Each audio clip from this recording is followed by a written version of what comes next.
Shalom, haleluya, damai sejahtera buat kita semua. Puji Tuhan. Hari ini kita akan mendengarkan firman Tuhan mengenai kelahiran baru. Dan saya, Sony Hadiwijaya, hamba Tuhan yang melakukan pekerjaan Tuhan, melayani pekerjaan Tuhan melalui media sosial. Kita akan satukan hati untuk kita mendengarkan pesan-pesan Tuhan. Bapa, terima kasih ya Tuhan untuk berkat-berkat-Mu setiap hari, berkat yang baru yang kami boleh dapatkan daripada Engkau.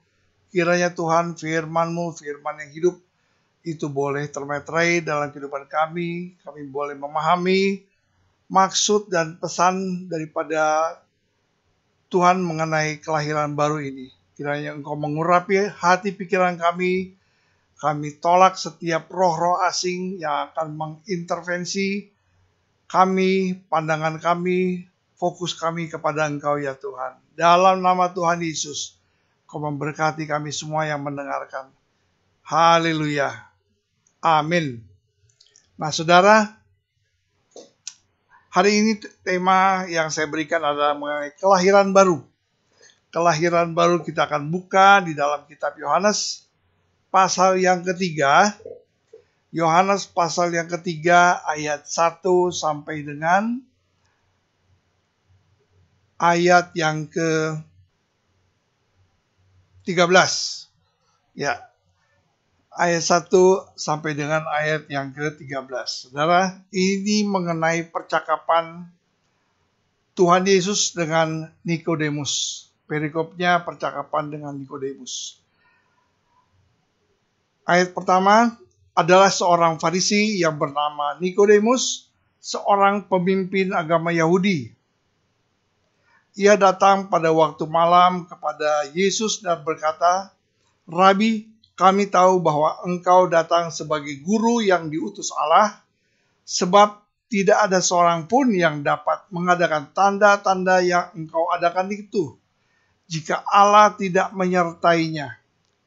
Lalu Yesus menjawab, katanya, "Aku berkata kepadamu, sesungguhnya jika seorang tidak dilahirkan kembali, ia tidak dapat melihat kerajaan Allah." Kata Nikodemus kepadanya, "Bagaimana mungkin seorang dilahirkan kalau ia sudah tua? Dapatkah ia masuk kembali ke dalam rahim ibunya dan dilahirkan lagi?" Jawab Yesus, "Aku berkata kepadamu, sesungguhnya jika seorang tidak dilahirkan dari air dan roh, ia tidak dapat masuk ke dalam kerajaan Allah. Apa yang dilahirkan dari daging adalah daging, dan apa yang dilahirkan dari roh adalah roh. Janganlah engkau heran karena aku berkata kepadamu, kamu harus dilahirkan kembali. Angin bertiup kemana dia mau, dan engkau mendengar bunyinya, tetapi engkau tidak tahu dari mana ia datang atau kemana dia pergi. Demikianlah halnya dengan tiap-tiap orang yang lahir dari roh." Nikodemus menjawab, katanya, "Bagaimanakah mungkin hal itu terjadi?" Jawab Yesus, "Engkau adalah pengajar Israel, dan engkau tidak mengerti hal-hal itu? Aku berkata kepadamu, sesungguhnya kami berkata-kata tentang apa yang kami ketahui dan kami bersaksi tentang apa yang kami lihat, tetapi kamu tidak menerima kesaksian kami. Kamu tidak percaya waktu aku berkata-kata dengan kamu tentang hal-hal duniawi. Bagaimana kamu akan percaya kalau aku berkata-kata tentang kamu tentang hal-hal sorgawi? Tidak ada seorang pun yang telah naik ke sorga selain daripada Dia yang telah turun dari sorga, yaitu Anak Manusia." Nah saudara,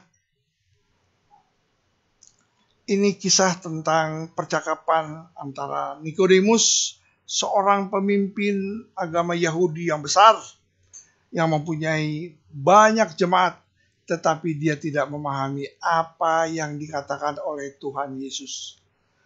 Nah, disinilah kita akan belajar tentang apa maksud dan tujuan daripada Tuhan Yesus dengan firman-Nya ini.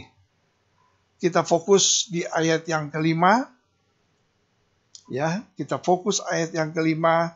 Jawab Yesus, "Aku berkata kepadamu, sesungguhnya jika seorang tidak dilahirkan dari air dan roh, ia tidak dapat masuk ke dalam kerajaan Allah."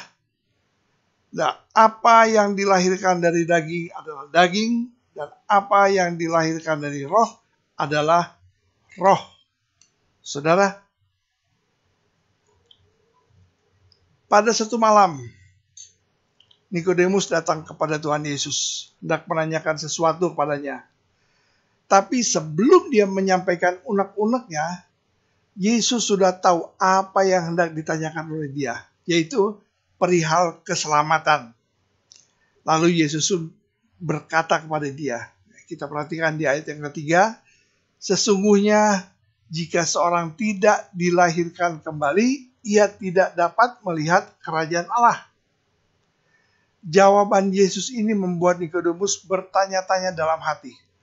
Bagaimana mungkin seorang dilahirkan kalau ia sudah tua? Dapatkah dia masuk kembali ke dalam rahim ibunya dan dilahirkan kembali?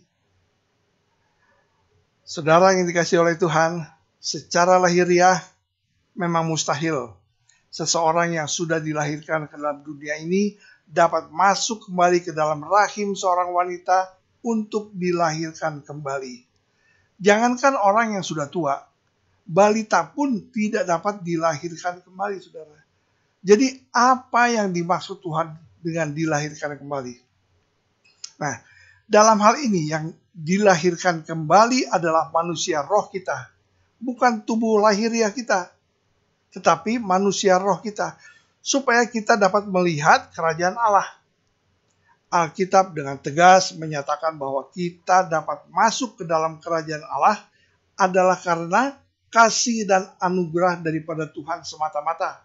Bukan hasil dari perbuatan baik yang sudah kita lakukan. Tetapi karena rahmat-Nya oleh permandian kelahiran kembali dan oleh pembaharuan yang dikerjakan oleh Roh Kudus.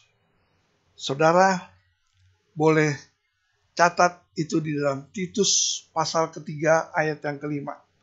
Tetapi karena rahmat-Nya oleh permandian kelahiran kembali dan oleh pembaharuan yang dikerjakan oleh Roh Kudus. Jadi pertanyaan sekarang, sudahkah kita menjadi seorang Kristen yang benar-benar telah lahir baru? Menjadi Kristen bertahun-tahun, rajin datang ke gereja setiap minggu, atau mungkin sudah terlibat di dalam pelayanan, itu bukanlah suatu ukuran bahwa kita sudah lahir baru. Ingat, orang yang rajin ke gereja, bahkan rajin pelayanan di gereja, itu bukan satu ukuran bahwa kita sudah lahir baru, saudara.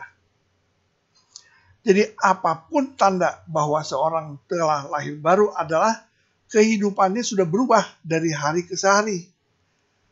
Memiliki karakter seperti Kristus.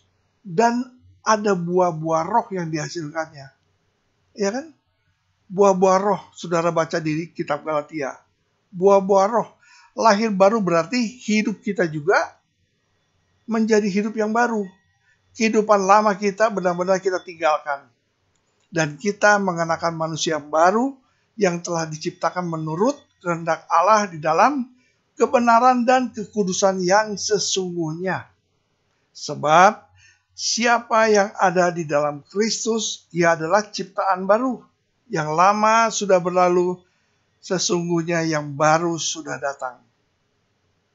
Saudara juga boleh mencatat, itu ada dalam 2 Korintus 5 ayat yang ke-17. Karena saya juga mencatat di sini.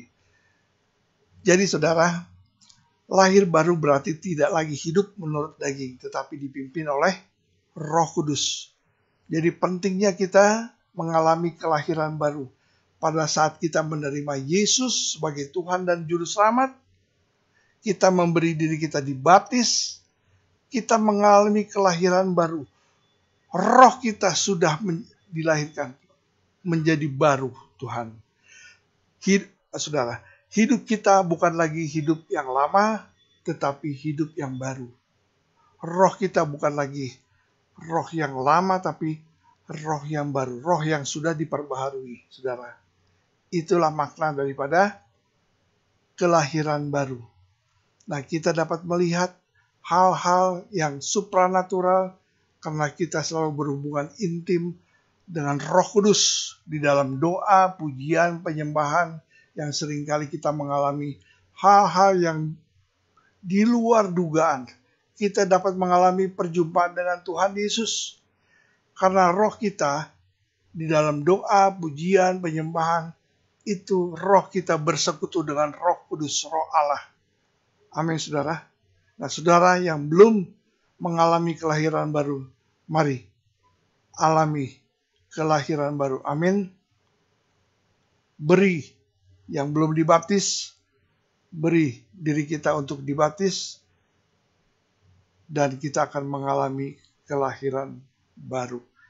Hidup kita menjadi hidup yang baru lagi, hidup yang bukan lagi menurut daging, tetapi hidup yang dipimpin oleh Roh Kudus.